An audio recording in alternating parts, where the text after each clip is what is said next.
Hello दोस्तों, स्वागत है आपका ऑनलाइन क्लासेस 2.0 में। और आज हम स्टार्ट करने वाले हैं 7th क्लास की ज्योग्राफी का फर्स्ट चैप्टर। और अभी तक हमने 6th क्लास की ज्योग्राफी के सारे चैप्टर कंप्लीट कर लिए थे और आज हमें स्टार्ट करना था फर्स्ट चैप्टर 7th की ज्योग्राफी का। तो यहाँ पर सबसे पहला चैप्टर हमारा दे रखा है पर्यावरण, एनवायरनमेंट, जो कि हमारा बहुत इम्पॉर्टेंट हो जाता है, न कि ज्योग्राफी में बल्कि आजकल एग्ज़ाम्स में एनवायरनमेंट से रिलेटेड बहुत सारे क्वेश्चन आते हैं। ठीक है, तो इसमें हम बिल्कुल बेसिक से स्टार्ट करेंगे पर्यावरण के बारे में। तो स्टार्ट करते हैं इस चैप्टर को। देखिए यहाँ पे जो है ये पूरा एक एग्ज़ाम्पल दे रखा है जो हमारे पॉइंट ऑफ एग्ज़ाम्स के पॉइंट ऑफ व्यू से बिल्कुल भी रिलेट नहीं करता है। ये पूरा एक एग्ज़ाम्पल है। इसमें एक रवि है, वो ये अपने शिक्षक से पूछ रहा है कि पर्यावरण क्या है। ठीक है, तो उनके शिक्षक बोल रहे हैं जो आप अपने आसपास को देख रहे हैं वही क्या है, पर्यावरण है। तो जहाँ से मेन पॉइंट स्टार्ट होते हैं हम वहाँ से स्टार्ट करते हैं। यहाँ पे बता रखा है कि जो ऊपर के वार्तालाप में आप समझ गए होंगे कि किसी भी जीवित प्राणी के चारों ओर पाए जाने वाले लोग, स्थान, वस्तुएं, प्रकृति को पर्यावरण कहते हैं। तो हमें क्या समझना है, पहली चीज़ पर्यावरण क्या होती है। तो हमें दो शब्द समझने होंगे, जीवीय और अजीवीय। ऐसे जो लाइव हैं मतलब कि जो जिंदा हैं उनको हम क्या कह देते हैं, जीवीय। और जो अलाइव हैं मतलब कि जो जिंदा नहीं है उनको हम क्या कह देते हैं, जीव नहीं है। मतलब इन द सेंस जिंदा नहीं, हम कह सकते हैं जो निर्जीव हैं, जिसमें जीवन नहीं है, जो के अंदर जो कि निर्जीव हैं उनको हम क्या कह देते हैं, अजीवीय कह देते हैं। और जीवीय सजीव प्राणियों को संसार जैसे पादप, जंतु, ये किसके अंदर आएंगे, सब सजीव हैं, इनको हम जीवीय कह देते हैं। अजीवीय किसे कहते हैं, जो निर्जीव पदार्थ होते हैं, जैसे कोई स्थल हो गया, इसको हम अजीवीय कहते हैं। ठीक है, तो इसमें क्या दे रखा है कि किसी भी जीवित प्राणी के, कोई भी जीवित प्राणी के चारों ओर पाए जाने वाले लोग, स्थान, वस्तुएं एवं प्रकृति, जो भी मतलब जीवित प्राणी मतलब के पास, लोगों के पास जो लोग, स्थान, वस्तुएं और प्रकृति पाई जा रही है, उसी को हमने एनवायरनमेंट, पर्यावरण कहा है। ठीक है, ये प्राकृतिक एवं मानव निर्मित परिघटनाओं का मिश्रण है। तो देखो पर्यावरण जो है वो हमें देखने को मिलता है अपने आसपास, वो किसके कारण, एक तो नेचर मतलब कि प्राकृतिक और मानव निर्मित है। ठीक है, का ही ये क्या है, एक मिक्सचर है। प्राकृतिक पर्यावरण में पृथ्वी पर पाई जाने वाली जीवीय और अजीवीय दोनों वस्तुएं, परिस्थितियां सम्मिलित हैं। तो यहाँ पर पर्यावरण में जो पृथ्वी पर जो प्राकृतिक पर्यावरण है मतलब जो नेचुरल एनवायरनमेंट है ना, उसमें पाई जाने वाली जीवीय और जो लाइव और अलाइव दोनों परिस्थितियां सम्मिलित हैं। जबकि जो मानवीय पर्यावरण है मतलब कि जो मानव के द्वारा निर्मित किया गया है पर्यावरण, उसमें सिर्फ मानव की परस्पर क्रियाएं, गतिविधियां और उनके द्वारा बनाई गई रचनाएं सम्मिलित हैं। तो पर्यावरण जो उससे रिलेटेड बताया गया हमने, वो किससे रिलेटेड था, मानव प्लस जो हमारा प्राकृतिक था। लेकिन जब हम मानवीय पर्यावरण की बात करेंगे तो किससे रिलेटेड कहेंगे कि मानव की परस्पर क्रियाओं के द्वारा। ठीक है, अब प्राकृतिक पर्यावरण को हम डिटेल में पढ़ लेते हैं। देखो जब हम इस बॉक्स में देखते हैं तो यहाँ पे हमें ये इम्पोर्टेंट देखने को मिल जाता है कि पर्यावरण हमारे जीवन का मूल आधार है। ये हमें सांस लेने के लिए हवा, पीने के लिए जल, खाने के लिए भोजन एवं रहने के लिए भूमि प्रदान करता है। तो ये सब किसके अंदर आ रहे हैं, हमारे पर्यावरण के अंदर। तो मानव इसको प्राकृतिक पर्यावरण में कैसे परिवर्तन करता है, इसको हम देख लेते हैं। कार का धुआं वायु को प्रदूषित करता है, पानी को पात्र में एकत्रित किया जाता है, भोजन के बर्तनों में परोसा जाता है और भूमि पर कारखानों का निर्माण होता है। इस तरह ये जो सारी चीज़ हैं ये किसके अंदर आएंगी, मानव इस प्राकृतिक पर्यावरण को बदल रहा है, इसके परिवर्तन में आएंगी। मानव कार, मील, कारखाने, बर्तनों का निर्माण करता है। इस प्रकार ये क्या हो गए, मानव प्राकृतिक पर्यावरण में परिवर्तन कर रहा है इस तरह से। ठीक है, अब देखो इस चित्र में हमें क्या बता रखा है, पर्यावरण के घटक सबसे पहले दे रखे हैं प्राकृतिक। ठीक है, प्राकृतिक में क्या आ गया, जैसे हमारा वायुमंडल हो गया, ठीक है, हमारा जल मंडल हो गया, साथ ही साथ हमारा स्थल मंडल हो गया। ये जो वायुमंडल, जलमंडल, स्थल मंडल और ये जो जैव मंडल, हमने लास्ट वीडियो में बात करी थी, तो हमने बात करी थी कि वायुमंडल, जलमंडल और स्थल मंडल, इन तीनों जब ये तीनों मिल जाते हैं तो इससे हमारा क्या बनता है, जीव मंडल, या फिर हम उसे क्या कहते हैं, सजीव मंडल। तो ये जो है इसके क्या है, जैव मंडल, ये इसके क्या है, प्राकृतिक घटक हैं। ठीक है, वायुमंडल जिसमें हमें वायु मतलब बहुत सारी गैसेस पाई जाती हैं, जलमंडल जिसमें हमें जल की सारी फॉर्म्स पाई जाती हैं, अलग अलग जल की जितनी भी हैं, जैसे बर्फ़ हो गया, ठीक है, वो सब, स्थल मंडल जिस पर हम रह रहे हैं वो, और सजीव मंडल, ये सब हमारे प्राकृतिक घटक हैं। अगर हम मानव निर्मित की बात करें तो हमने अलग अलग उद्योग बना दिए, स्मारक बना दिए, सड़कें बना दी हैं, पुल बनाए हैं, इमारतें बनाई हैं और पार्क बनाए हैं। ये क्या है, मानव निर्मित पर्यावरण है। ठीक है, अगर इसमें मानव से रिलेटेड बात करें तो हमें क्या देखने को मिल जाता है, एक व्यक्ति, उसका परिवार, बहुत सारे परिवारों का हम समुदाय कह सकते हैं, अलग अलग धर्म देखने को मिल जाते हैं हमें, है ना, शैक्षिक, आर्थिक और राजनीतिक स्थिति हमें अपने पर्यावरण में देखने को मिल जाती है। ये स्थितियां हैं कि शैक्षिक स्थिति, आर्थिक स्थिति और राजनीतिक स्थिति, तो ये सारे हमारे क्या हैं, पर्यावरण के घटक हैं। ओके, तो सबसे पहले देख लेते हैं पर्यावरण यानी एनवायरनमेंट शब्द की उत्पत्ति फ्रेंच शब्द एनवायरोनेर या एनवायरोनेर से हुई है, जिसका अर्थ है पड़ोस। तो इसका अर्थ क्या है, पड़ोस है। एनवायरनमेंट मतलब पर्यावरण का मतलब पड़ोस से है। ठीक है, अब हम देखते हैं प्राकृतिक पर्यावरण को। तो इसमें क्या दे रखा है, भूमि, जल, वायु, पेड़ पौधे एवं जीव जंतु मिलाकर पर्यावरण, प्राकृतिक पर्यावरण बनते हैं। तो इसके अंदर क्या आ जाएगी, प्राकृतिक चीज़ें हैं, ये नेचुरल चीज़ें हैं, भूमि हो गई, जल हो गया, वायु हो गया, पेड़ पौधे जो हमें अपने आसपास देखने को मिल रहे हैं, जीव जंतु जो अपने आसपास मिल रहे हैं, वो क्या होते हैं, प्राकृतिक पर्यावरण बनाते हैं। ठीक है, स्थल मंडल हो गया, जल मंडल हो गया, जो हमने 6 की ज्योग्राफी में अलग अलग मंडल देखे थे उनके बारे में बता दिया गया है। जैव मंडल हो गया, ये हम मतलब कि इसको हम पहले परिचित आपको करा चुके हैं, है ना। अब इसके संबंध में तथ्यों की जानकारी प्राप्त करते हैं। सबसे पहले बात यहाँ पे किसकी गई है, स्थल मंडल की। देखो, पृथ्वी की ठोस या कठोर ऊपरी परत को हम क्या कहते हैं, स्थल मंडल कहते हैं। इस बारे में हमने बहुत अच्छे से चर्चा पहले ही कर चुकी है। ये चट्टानों एवं खनिजों से बना होता है। तो हमने कहा था कि आगे हम जो पढ़ेंगे वो क्या पढ़ेंगे कि जो ऊपरी परत है उसको हम क्रस्ट कहते हैं। ठीक है, सबसे बाहर वाली, ऊपर वाली क्रस्ट होती है हमारी भूपल्टी जिसे कहते हैं, उसके अंदर हमारी मेंटल देखने को मिल जाती है और सबसे अंदर हमें कोर देखने को मिलती है। ठीक है, तो यहाँ पे क्या कह रहा है ये कि ये ठोस प्रॉपर्टी कठोर ऊपरी परत है, ये चट्टानों और इसमें खनिज पाए जाते हैं। हम जैसे बात करें कोयला या बात करें सोना या जो भी चीज़ें होती हैं, जो अलग अलग खनिज होते हैं वो हमारे इसी के अंदर पाए जाते हैं। एवं मिट्टी की पतली परत से ढका होता है। ये पहाड़, पर्वत, मैदान, घाटी या फिर मैं बोलूँ समतल मैदान, इसकी विभिन्न स्थलाकृतियाँ हैं। या तो ये पहाड़ के तौर पे हमने देखे थे, पहाड़ क्या होते हैं, पर्वत क्या होते हैं, पठार क्या होते हैं, ये धरातल पे हमें मिलते हैं। स्थल आकृतियों की बात करी थी, तब हमने क्या बोला था, 2 तरह के होते हैं, या तो ये महाद्वीप होते हैं या ये महासागर होते हैं। मतलब स्थल वाले भाग को हमने महाद्वीपीय बोला था और सागर वाले भाग को हमने महासागर की सतह बताई थी। स्थल मंडल वह क्षेत्र है, अब अगर हम बात करें तो स्थल मंडल क्या है, स्थल मंडल वह क्षेत्र है जो हमें वन, कृषि, मानव बस्तियों के लिए, भूमि पशुओं को चराने के लिए घास स्थल प्रदान कराता है। तो सबसे पहले स्थल मंडल की अब यहाँ पे बहुत अच्छी सी परिभाषा दे रखी है कि वह क्षेत्र है जहाँ पर हमें वन देखने को मिल जाते हैं, कृषि देखने को मिल जाती है, मानव बस्तियाँ, है ना, बस्तियों के लिए भूमि और साथ ही साथ पशुओं को चराने के लिए घास स्थल प्राप्त होते हैं। यहाँ से हमें खनिज क्षमता भी क्या होते हैं का एकमात्र स्रोत है और ये हमें यहाँ से प्राप्त होते हैं। ये हमारा सब कुछ क्या है, प्राकृतिक पर्यावरण के अंदर दे रखा है। अब देखो इसमें क्या बता रखा है कि जल का क्षेत्र, एक हमने जल मंडल भी बात करी थी जिसे हमने क्या कहा था, जल मंडल कहते हैं। ये जल के विभिन्न स्रोतों जैसे नदी, झील, समुद्र, महासागर आदि सभी से जलाशयों से मिलकर बनता है।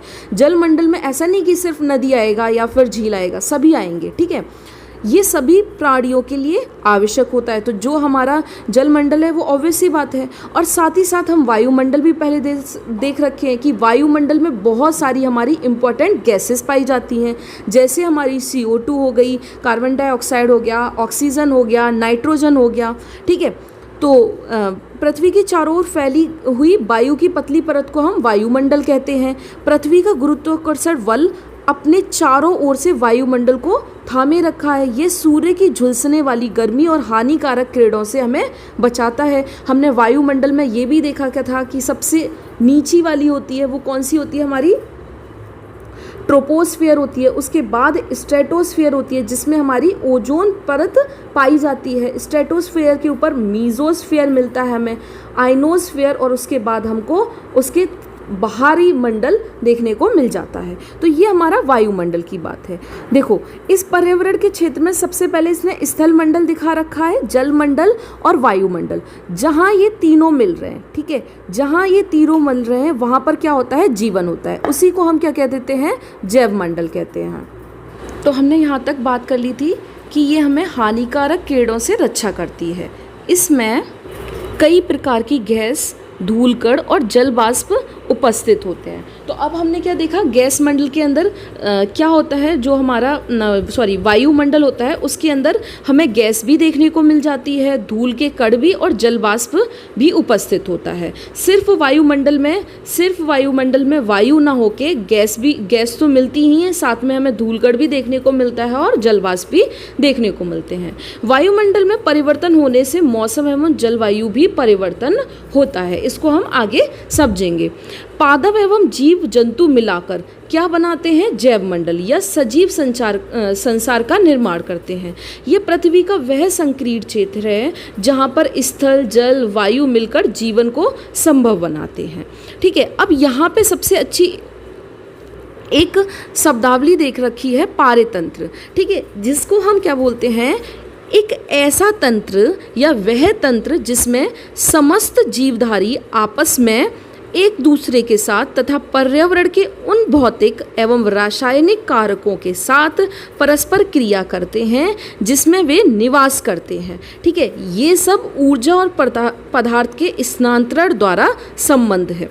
तो देखो यहाँ पे क्या बता रखा है, परितंत्र के बारे में बता रखा है। तो पारितंत्र क्या होता है, हमारा ऐसा एक तंत्र है, ऐसा एक सिस्टम है जिसके अंदर ये जितने भी जीवधारी हैं, मतलब जितने भी जीवधारी हैं वो या तो आपस में एक दूसरे के साथ, जितने भी जीवधारी हैं ये आपस में एक दूसरे के साथ, या फिर वो जिस पर्यावरण में रह रहे हैं उन पर्यावरण में या तो भौतिक या फिर रासायनिक कारकों से क्रिया कर रहे हैं। ठीक है, और क्या कर रहे हैं, उनके अंदर निवास कर रहे हैं और अपनी ऊर्जा का एक दूसरे में क्या कर रहे हैं, ट्रांसफ़र कर रहे हैं, स्थानांतरण कर रहे हैं। इसके संबंध में जो वर्ड होता है उसको हम क्या बोलते हैं, पारितंत्र बोलते हैं। पारितंत्र क्या है, इसको हम इकोसिस्टम भी कहते हैं, इंग्लिश में इकोसिस्टम। मतलब अगर हम सरल भाषा में समझें तो एक ऐसा तंत्र या एक ऐसा सिस्टम जिसके अंदर क्या है, जीव भी एक दूसरे से संबंध रख रहे हैं, मतलब कि एक दूसरे में आपस में संबंध हो, एक पर्यावरण में मिलजुल कर रह रहे हैं, तो उसको हम क्या कह देते हैं, इकोसिस्टम या पारितंत्र कह देते हैं। सभी पेड़ पौधे, जीव जंतु, मानव अपने आसपास के पर्यावरण पर आश्रित होते हैं। प्राय वे एक दूसरे पर भी आश्रित होते हैं। जीवधारियों को आपसी और अपने आसपास के पर्यावरण के बीच का संबंध ही पारितंत्र का निर्माण करता है, एक ऐसे इकोसिस्टम का निर्माण करता है जिसमें सब आपस में मिलजुल कर रहते हैं। अधिक वर्षा वाले वन, घास स्थल, रेगिस्तान, अधिक वर्षा वाले वन जिन्हें हम सदाबहार वन कहते हैं, घास स्थल जहाँ पे कम, मतलब कि ना बहुत ज़्यादा तो नहीं, कम ही वर्षा पड़ती है, रेगिस्तान जहाँ बहुत ही कम वर्षा, पर्वत, झील, नदी, महासागर एवं छोटे से ताल का भी एक पारितंत्र हो सकता है। मतलब एक छोटा सा इन वाले एरिया में अलग अलग इकोसिस्टम हो सकता है। ऑब्वियस ही बात है, जहाँ घने वन होंगे वहाँ पर अलग इकोसिस्टम होगा, वहाँ के रहने वाले जीव अलग होंगे। ठीक है, महासागर में रहने वालों का इकोसिस्टम अलग होगा। जैसे इसके अंदर हमें क्या देखने को मिल जाता है, जिसको हम कोरल कहते हैं, ठीक है। प्रवाल बोलते हैं जिसको, वो हमें महासागर के अंदर देखने को मिल जाता है, ठीक है। तो यहाँ पे अलग अलग क्षेत्र में अलग अलग जैसी जलवायु होगी, वहाँ का अलग अलग इकोसिस्टम भी हो सकता है, पारितंत्र हो सकता है। फिर यहाँ दे रखा है प्रत्येक वर्ष 5 जून को विश्व पर्यावरण दिवस मनाया जाता है। तो विश्व पर्यावरण दिवस कब मनाया जाता है? वर्ल्ड एनवायरनमेंट डे 5 जून को बनाया जाता है। ओके, अब बात करते हैं हम मानवीय पर्यावरण की। अभी हमने कौन सा देखा? प्राकृतिक पर्यावरण देखा।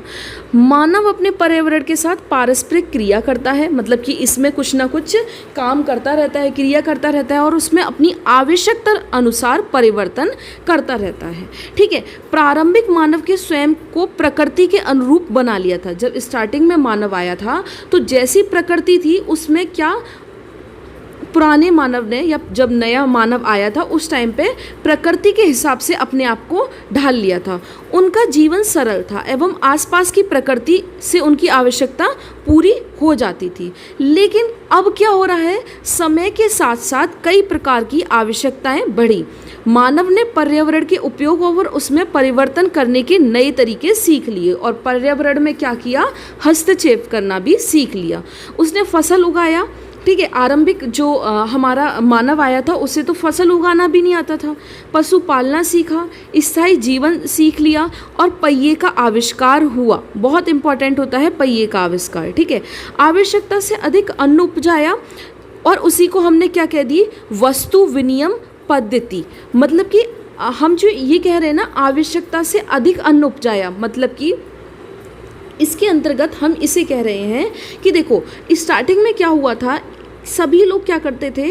अपना जितना उसको यूज़ है, ठीक है, जितना उसको यूज़ है अन्न की, उतना वो क्या करते थे? अन्न को उपजाते थे। लेकिन बाद में क्या हुआ? एक मनुष्य उसको ज़्यादा उगाने लग गया अन्न को, तो क्या हुआ? बाकी के जो 99 लोग थे वो फ्री हो गए। वो क्या करे? अलग अलग कामों में जाने लग गए। तो आवश्यकता से अधिक अन्न उपजाया गया, उसको हमने वस्तु विनिमय पद्धति का विकास हुआ। व्यापार आरंभ हुआ। फिर जो लोग अन्न उगाते थे फिर उसको बाजार में बेचते थे, तो फिर क्या हो गया? व्यापार का भी आरंभ हो गया, और इस तरह वाणिज्य का भी विकास हो गया। लोग प्रॉफिट के लिए अलग अलग चीज़ें करने लग गए। औद्योगिक क्रांति से बड़े पैमाने पर उत्पादन प्रारंभ हुआ। अब जैसे ही इंडस्ट्रियलाइजेशन हुआ, मतलब जब अलग अलग इंडस्ट्रीज लगी है ना बड़े पैमाने पे, तो क्या हुआ? उत्पादन भी बढ़ गया, और परिवहन तेज गति से प्रारंभ हो गया। अब क्या हुआ? अब व्यापार करना है, प्रॉफिट कमाना है, वाणिज्यिक प्रॉफिट कमाना है, तो हम क्या करेंगे? औद्योगिक क्रांति चल रही है तो हम तो चाहेंगे कि हमारी वस्तु सबसे ज़्यादा बिके, तो परिवहन भी इसमें तेज हो गया। फिर उसके बाद सूचना क्रांति से पूरे विश्व में संचार सहज और द्रुत हो गया। तो फिर उसके बाद क्या हो गया? हम कम्युनिकेट बहुत अच्छे से कर पाए पूरे संसार में। तो यहाँ पर पूरा लिंक करके बताया कैसे वस्तु विनिमय पद्धति का विकास हुआ, ठीक है। आरंभिक जो मानव था वो हस्तक्षेप नहीं कर रहा था पर्यावरण में, हालांकि थोड़ा बहुत करता था, ज़्यादा नहीं करता था, और वो पर्यावरण के हिसाब से ढल गया था। लेकिन आगे आगे क्या हुई? चीज़ों की आवश्यकताएं बढ़ी, और आज के मानव ने पर्यावरण में बहुत सारे हस्तक्षेप किए, और अलग अलग ये औद्योगिक क्रांति हुई, ठीक है, विकास हुआ, व्यापार हुआ, और वाणिज्य आया, और इस तरह सूचना क्रांति पूरे विश्व में संचार सहज और बहुत अच्छी हो गई, द्रुत हो गई। और हमें यहाँ पे क्या देखने को मिल जाता है? मानवीय पर्यावरण का हस्तक्षेप प्राकृतिक पर्यावरण में देखने को मिलता है, ठीक है। अब यहाँ पे क्या दे रखा है? फिर से यहाँ पे एक एग्जाम्पल दे रखा है। क्या आप जानते हैं कि आप गर्मी में रसीला तरबूज एवं सर्दी में भुनी हुई मूंगफली खाना क्यों पसंद करते हैं? प्राकृतिक एवं मानवीय पर्यावरण के बीच सही संतुलित होना आवश्यक है। तो ये भी इम्पॉर्टेंट है कि प्राकृतिक और मानवीय पर्यावरण के बीच क्या होना चाहिए? सही बैलेंस होना चाहिए। मानव को पर्यावरण के समय समरसता में रहने एवं उपयोग सीखना चाहिए, मतलब कि, लेकिन इसका ज़्यादा क्या ना करना चाहिए? हस्तक्षेप नहीं करना चाहिए। अब इसके क्वेश्चन देख लेते हैं। पहला क्वेश्चन दे रखा है, इनमें से कौन सा प्राकृतिक परितंत्र नहीं है? ठीक है, मरुस्थल, ताल या वन। तो देखो मरुस्थल जो है वो क्या है? हमारे प्राकृतिक परितंत्र है, वन है वो भी, लेकिन ताल बोले तो तालाब, ये क्या है, मानव निर्मित होते हैं। तो ताल जो है इसका आंसर सही हो जाएगा हमारा सेकंड, ताल। वो क्या है, प्राकृतिक परितंत्र नहीं है।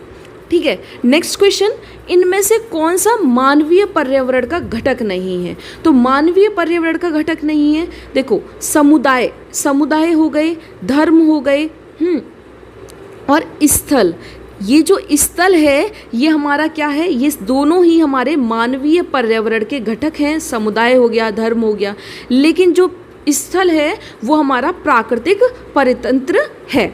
ओके, नेक्स्ट क्वेश्चन, इनमें से कौन सा मानव निर्मित पर्यावरण है? तो मानव निर्मित पर्यावरण मतलब कि जो मानव के द्वारा बनाया गया है, तो पहाड़ है, ऑब्वियस नहीं है। ठीक है, क्योंकि पहाड़ तो ऑलरेडी हमने आगे बात करेंगे कि कैसे पहाड़ों का निर्माण होता है। ठीक है, समुद्र है, नहीं, ऐसा भी नहीं है, तो क्या है, सड़क है। ठीक है, नेक्स्ट क्वेश्चन, इनमें से कौन सा पर्यावरण के लिए खतरा है? तो बताओ, पादप की वृद्धि मतलब कि पौधों की वृद्धि, नहीं, वो अगर इनकी वृद्धि ज़्यादा होगी तो ऑब्वियस ही बात है CO2 का कंजप्शन ज़्यादा होगा तो CO2 की मात्रा कम होगी, ऐसा नहीं है। फसल की वृद्धि, ये भी नहीं, लेकिन जनसंख्या की वृद्धि जो है वो पर्यावरण के लिए खतरा है। ठीक है, तो इसका आंसर हो जाएगा सेकेंड। इस तरह हमारा 7th की ज्योग्राफी का फर्स्ट चैप्टर कंप्लीट होता है। और अगर आपको मेरा वीडियो पसंद आया हो तो प्लीज़ लाइक करें, शेयर करें एंड सब्सक्राइब भी करें। Thank you so much.